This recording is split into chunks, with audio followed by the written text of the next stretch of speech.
Di awal film, adegannya sebuah kecelakaan mobil yang menabrak truk. Padahal truknya lagi diem aja di pinggir jalan.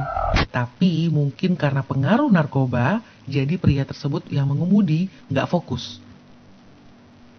Ia pun dinyatakan meninggal dunia dalam kecelakaan mobil tersebut.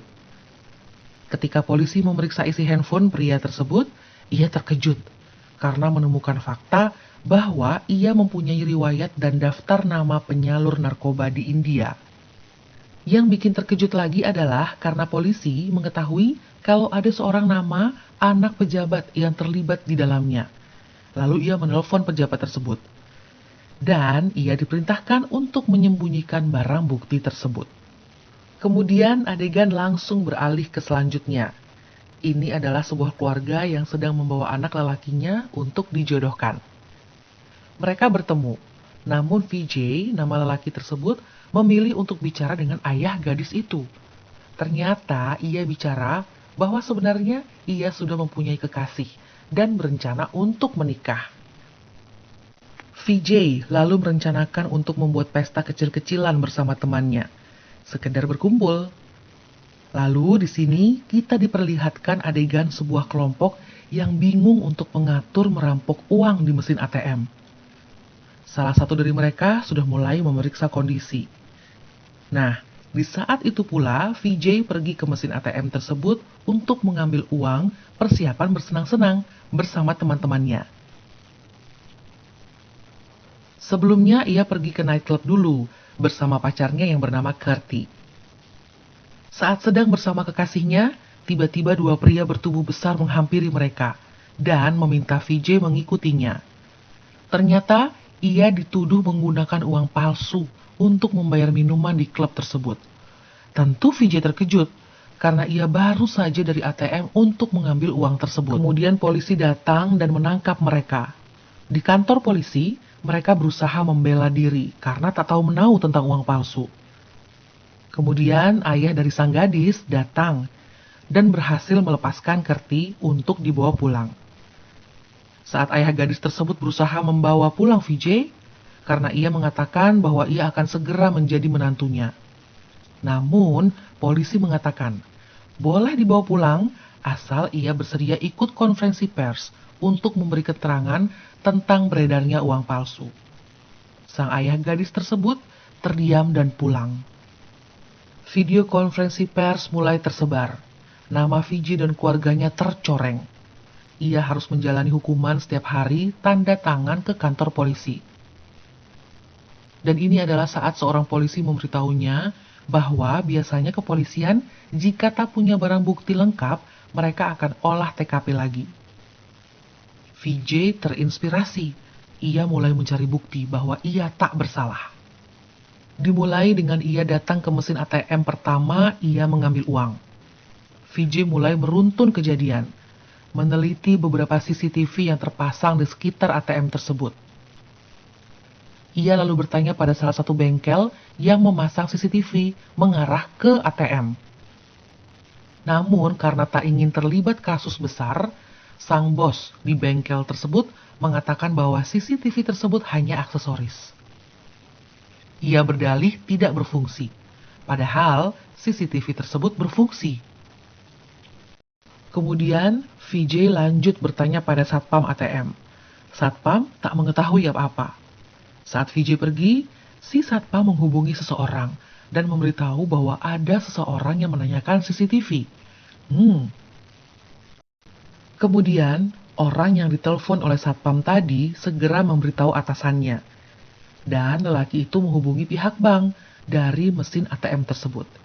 Ia meminta jika ada yang mencari rekaman CCTV harus disembunyikan. Karena takut, manajer bank tersebut mengiyakan. Wow, sangat terorganisir. Sepertinya VJ akan mendapatkan banyak hambatan. Bahkan saat VJ akan keluar dan menggunakan motornya, belum-belum sudah ada orang yang mengintai di depan rumahnya, memfoto plat nomor motor yang akan digunakan VJ. Tapi motor tersebut malah digunakan ayahnya.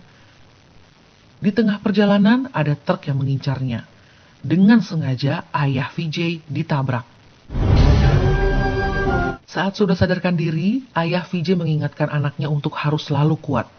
Dan ia yakin, ia mengatakan bahwa tabrakan ini disengaja. Karena saat jatuh, ia masih sadar bahwa ia difoto oleh pengemudi truk tersebut.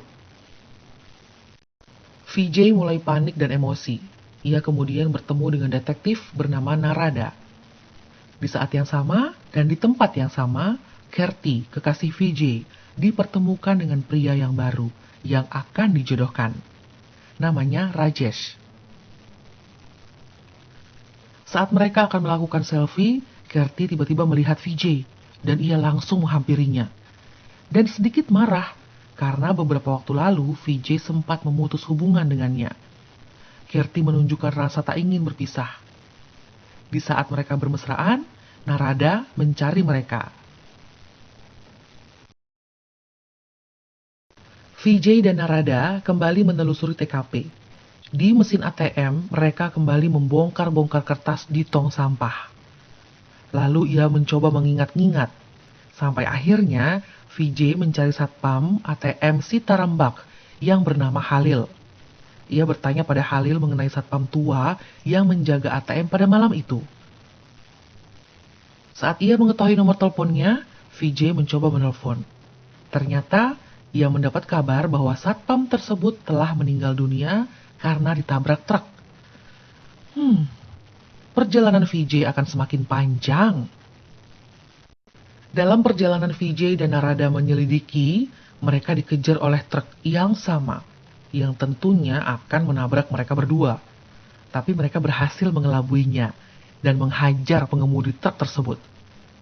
VJ kemudian menemukan handphone pengemudi truk dan ia melihat ada foto dan alamat rumahnya. Tentu VJ merasa terancam. Namun, pengemudi truk tersebut masih punya kekuatan dan ia berhasil kabur. Adegan berikutnya beralih ke seorang wanita yang mendatangi seseorang untuk membantu anak buahnya bisa mendapatkan pinjaman, namun ditolak. Akhirnya, wanita tersebut mengancam untuk mengundurkan diri dari partai yang ia pimpin. Dengan dalih, untuk apa jadi pemimpin jika tak bisa membantu anak-anak buahnya yang bekerja siang malam untuknya? Akhirnya, pria tersebut dapat membantunya.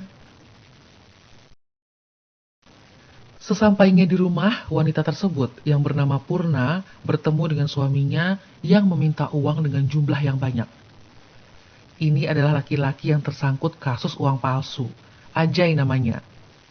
Entah video apa yang ia terima, yang pasti sang istri mengancam kasus itu harus segera selesai. Jika tidak, karirnya akan terancam.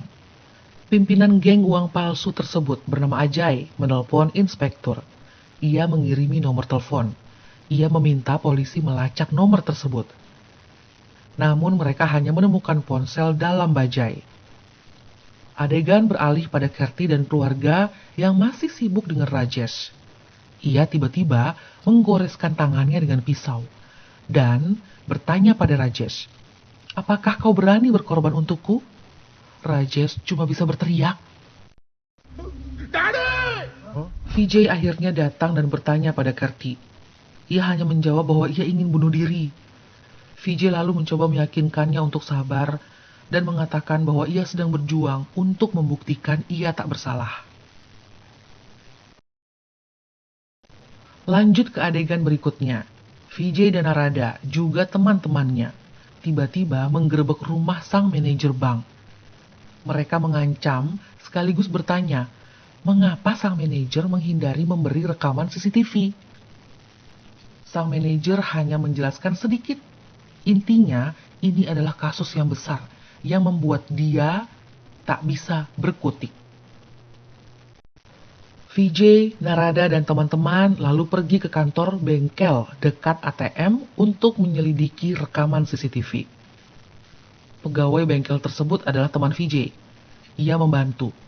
Namun sang bos keburu datang. Ia buru-buru masuk ke dalam kamar mandi.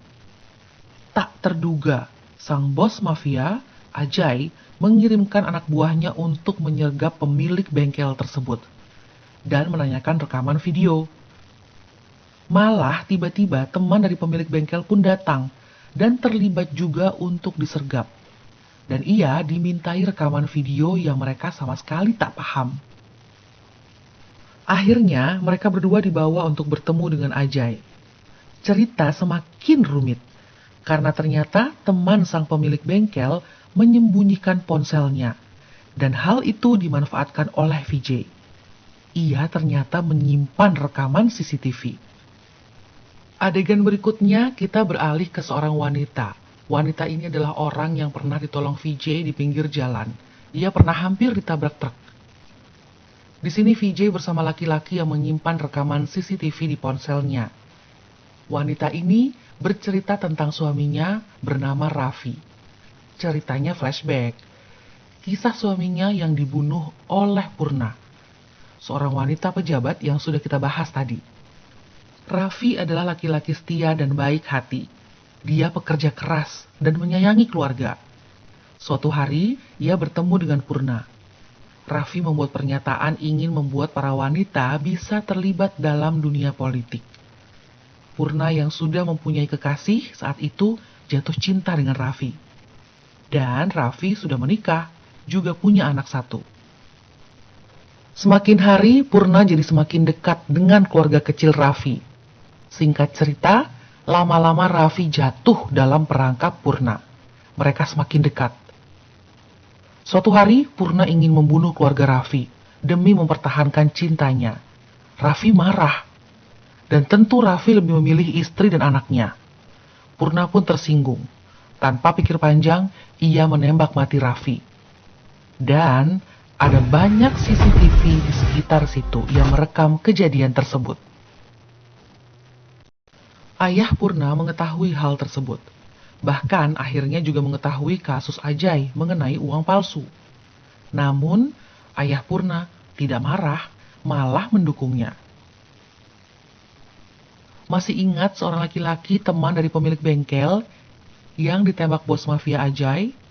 Nah, dia sekarang malah berkelahi dengan Vijay karena ia takut oleh ancaman Purna. Purna mengetahui ia menyimpan rekaman CCTV-nya dan mengancamnya juga keluarganya. Di sini Vijay berhasil menakut-nakuti anak buah Purna yang datang ke tempat persembunyian mereka. Vijay membawa tabung gas. Vijay dan istri Raffi juga anaknya berhasil kabur dengan ambulans yang dipanggilnya. Tapi sayang, ibu dari anak kecil tersebut tertembak. Ajay dan Purna dan para anak buah mereka sedang bersama. Mereka sedang bingung untuk mencari sebuah strategi. Ajay lalu menelpon Vijay untuk memintanya melupakan segalanya. Ia menjamin Vijay bisa hidup normal kembali.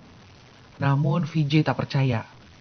Dengan putus asa, Vijay memutuskan datang ke kantor polisi karena ia harus tanda tangan seperti biasa. Sesampainya di sana, Vijay dan anak kecil tersebut masuk ke kantor polisi. Tiba-tiba sang kepala kepolisian menodongkan senjata. Tanpa ragu, Vijay memukulnya dan menodongkan senjata balik kepada para polisi. Ia berhasil memasukkan polisi ke dalam sel. Vijay kemudian melakukan live Facebook untuk menceritakan kejadian sebenarnya. Bahkan para awak media sudah berada di depan kantor polisi saat ini juga. Namun, lagi-lagi Vijay masih belum punya bukti yang kuat. Entah apa yang terjadi, anak kecil tersebut terpancing menghampiri sel para polisi. Vijay berusaha menyelamatkan anak itu dari cengkraman polisi yang meminta Vijay untuk menghentikan live Facebook-nya. Vijay tanpa sengaja menemukan memory card di kantong anak tersebut. Di saat yang bersamaan, Ajay memerintahkan anak buahnya untuk membakar kantor polisi. Di dalam mobil, Purna dan Ajay, mereka sudah sama-sama putus asa. Terutama Purna, ia tak tahu harus berbuat apa lagi setelah tahu rekaman CCTV-nya tersebar. Ia lalu mengajak Ajay untuk bunuh diri bersama. Namun kenyataannya, Purna menembak dirinya sendiri. Ajay masih selamat. Kemudian Ajay langsung menelpon semua anak buahnya untuk berhenti membakar kantor polisi, dan Ajay juga meminta anak buahnya melepaskan sandera mereka. Mereka sempat menyandera keluarga kekasih Vijay. Singkatnya, kepala kepolisian ditangguhkan. Pelaku yang memasukkan uang palsu ditangkap. Dan manajer bank ditangkap. Nasib Ajay? Nggak ada kejelasan sampai akhir film. Yang pasti, Vijay akhirnya mendapatkan pekerjaan impiannya dan ia bersatu kembali dengan Kirti dan mengasuh anak kecil yang ia selamatkan. Happy ending!